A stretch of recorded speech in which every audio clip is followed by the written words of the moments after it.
पहले जमाने में एक गांव में नंद गोपाल नामी एक किसान रहता था। उसकी अपनी कोई जमीन नहीं थी।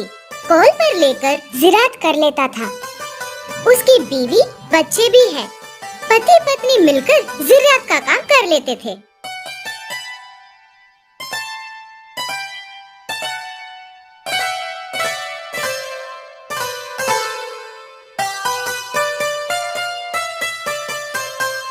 इस तरह मेहनत कब तक करनी पड़ेगी श्रीदेवी? ऐसा मत कहो जी, मेहनत करके जीने में ही सुख है। इतनी मेहनत करने पर भी कमाया कुछ नहीं। खाने के लिए खाना, पहनने के लिए कपड़ों के सिवा दूसरा कुछ नहीं। चाचा, इस जमीन पर भरोसा करने वाले किसानों का भगवान कभी अन्याय नहीं करेगा जी। अपने दोनों बच्चे हाथ आ गए तो ये सारी मुसीबत दूर हो जाएगी। नंदगोपाल को अत्याशा बहुत ज्यादा है। इस तरह मेहनत से जिरात करके जीना बिल्कुल पसंद नहीं है। कुछ न कुछ करना, किसी तरह धन प्राप्त करने की दुर्दा बहुत थी।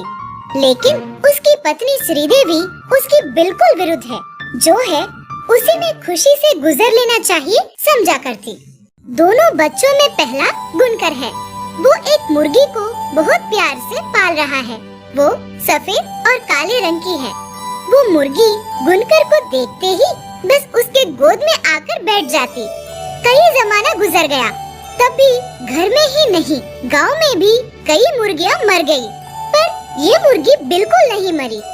उस दिन नागर उठाकर खेत के लिए निकला नंदगोपाल। वो रास्ते से चलता रहा था, पर उसकी सोच तरह तरह से उसके दिमाग में गूंज रही है।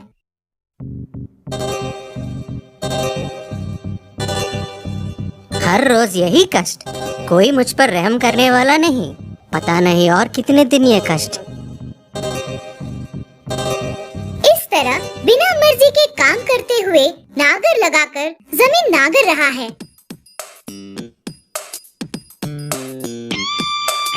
इस तरह एक एक गुंटा करके नागर रहा है।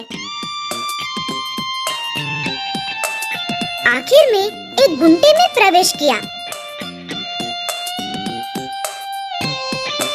उस मिट्टी में फसल अच्छी होगी कहकर नागरने वाले नंदगोपाल के नागर को लगकर एक शीशा मिट्टी के अंदर से बाहर आया।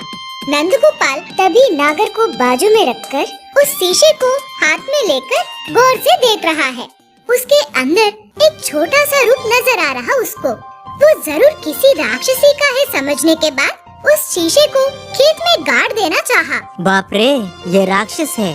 किसी मांत्रिक ने इस शीशे में बंदी बनाया होगा। इसका ढक्कन नहीं खोलना चाहिए। इसे जमीन में ही गाड़ देना ठीक होगा। समझकर गड्ढा खोद रहा है, तब उसको उस शीशे के अंदर से चिल्लाने पुकारने की आवाज आहिस्ता से सुनाई देने के बाद शीशे को कान के पास लगा लिया। मुझे इस शीशे के अंदर से विमुक्ति दो। इसमें बंदी बनकर नहीं रह सकता। मेहरबानी करके मुझे इस कारागार से निकालो। किस लिए बाहर निकालूं तुझे? तुम जैसे वाले हैं, इसके अंदर रहना ही ठीक होगा। ऐसा मत कहो मानव। मुझे एक मांत्रिक इस शीशे में बंद किया। हाँ, बहुत लोगों की जान लिया मैंने। राक्षस की तरह जुल्म किया, इसीलिए मुझे सजा दिया उस मांत्रिक ने। मैं तभी समझ गया था कि मेरा काम हो गया। लेकिन तुम्हारी मेहरबानी से बाहर आने का मौका मिलने पर खुशी हो रही है मानव। अब जल्द से मुझे बाहर निकालो। राक्षस की बातें सुनने के बाद नंदगोपाल कुछ देर के लिए सोच में गिर गया। ठीक है, तुम्हारे कहने के मुताबिक तुम्हें बाहर निकालूंगा, मगर उससे मुझे क्या फायदा? तुम जो भी मांगोगे दूंगा। मुझे दौलत और ऐशोआराम चाहिए। मुझे धन दौलत चाहिए। और बाहर आने के बाद मुझे कुछ नहीं करना। मैं जो कहूँ वो करना होगा।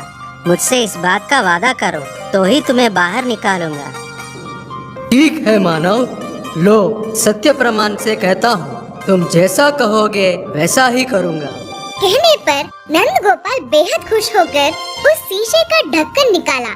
बस इतने में उसके अंदर से धुएं की तरह आकार में उसके सामने एक बड़ा राक्षसी खड़ा है।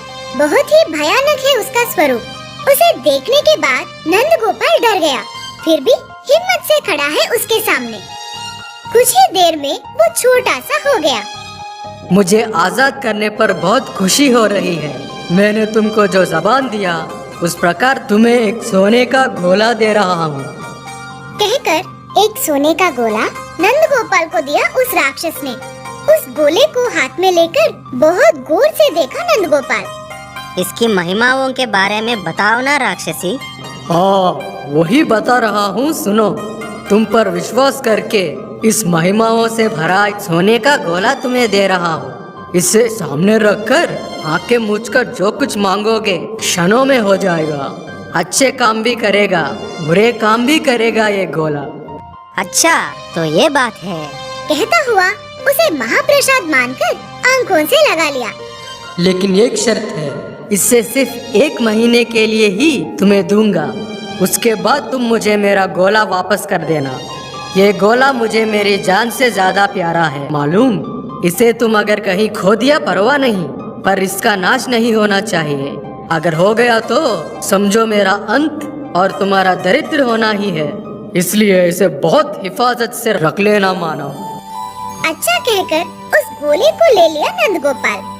तुम्हें जिस चीज की जरूरत हो तो उस गोले के अपने सामने रखकर दिल में जो भी सोचोगे तो मैं प्रत्यक्ष हूँगा। तुम पर विश्वास करके इस गोले को तुम्हें दे रहा हूँ। होशियारी से रहना। उस गोले को घर लाकर उसे सामने रखकर दिल में अपना करोड़पति होना सोच लिया। बस इतना ही था कि बहुत बड़ा मालदार बन गया नंद गोपाल। बेहिसाब सोना, हीरे जवाहरात से उसका किला भर गया। बहुत ही बड़ा महल बन गया। अब वो उस राज्य का राजा बनना चाहा और फिर बन गया। सारी प्रजा मेरे हाथ के इशारे पर चलना चाहिए। मेरे खिलाफ कोई बात नहीं करना चाहिए। राज्य की सारी प्रजा उसकी बात पर चलने के लिए मजबूर हो गए। उसने अपने चेहरे पर रुआबदार खूबसूरत रूप के लिए सोचा। पल भर में ही खूबसूरत बन गया। एक दिन राक्षसी से बात करने की इच्छा हुई नंद गोपाल को। तुरंत उस सोने के गोले को अपने सामने रखकर आंखें बंद करके दिल में सोच लिया। राक्षसी प्रत्यक्ष हुआ। क्या है, बोलो मानव। मैं इस गोले से बहुत काम कर चुका हूँ। मैं इससे बहुत लाभ पा चुका हूँ। इन 25 दिनों में मैंने जो चाहा वो सब हासिल कर चुका हूँ। इस 1 महीने के अंदर इससे कोई ना कोई काम हर रोज बोलना होगा, मानव। वरना अब तक तुम जो भी पा चुके हो वो सब चला जाएगा। वो हो, ऐसा क्या? और क्या काम बोलूँ इसको? कुछ देर सोचने के बाद टक से एक निर्णय पर आया। कल से इसके जरिए कुछ बुरे काम भी करूँगा। अच्छा, अब तुम्हारी मर्जी। कहकर वो राक्षस गायब हो गया। दूसरे ही दिन सुबह ही एक झाड़ के नीचे बैठकर उस गोले को सामने रखकर ऐसा कहा। ए झाड़, मैं कहता हूँ सूख जाना। कुछ ही पल में उस झाड़ का सूख जाना और इसी तरह किसी बवड़ी से सूख जाने को कहा तो उसका सूख जाना। समंदर का सारा पानी भाप बन जाने को कहा तो उसका पानी भी भाप बन जाना। ये सब क्षणों के अंदर ही होते रहे हैं। अब उसकी अजीब हालत को देखकर उसकी पत्नी श्रीदेवी ने ऐसा कहा, तुम बहुत मूर्ख बन रहे हो। अब जल्द ये सब काम रोक दीजिए। मुझे पलटा कर जवाब देती हो, मूर्ख औरत। कहकर गुस्से से उस गोले को अपने सामने रखकर अपनी पत्नी को पत्थर बन जाने को कहा। तब का तब श्रीदेवी पत्थर की मूर्ति बन गई। वो देखकर उसका बेटा गुनकर गुस्से से अपने पिता के ऊपर आया। उसकी इस हरकत को देखकर बेहद गुस्से में आकर नंद गोपाल ऐसा कहा, मुझसे पैदा होकर मुझ पर पलट कर आएगा। तू भी अपनी माँ की तरह हो जा। ये सब देख लिया उस मुर्गी ने। एक दिन नंद गोपाल उस गोले को अपने सामने रखकर आंखें मूंछ लिया। कुछ मांगने से पहले ही वो मुर्गी आकर उस गोले को फट से निगल लिया और जल्दी ही वहाँ से चली गई।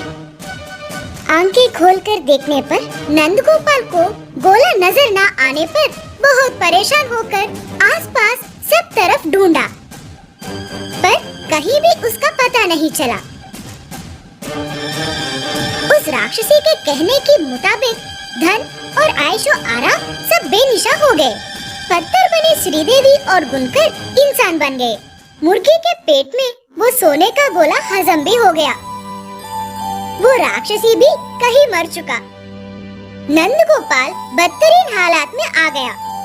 श्रीदेवी और गुणकर उस घर में रहना पसंद ना होकर दूसरे गांव में जाकर जिंदगी बसर करने लगे। नंद गोपाल को अपनी गलती का एहसास होकर बेहद दुखी हुआ। अब अपनी सारी जिंदगी अकेला ही गुजारना पड़ा।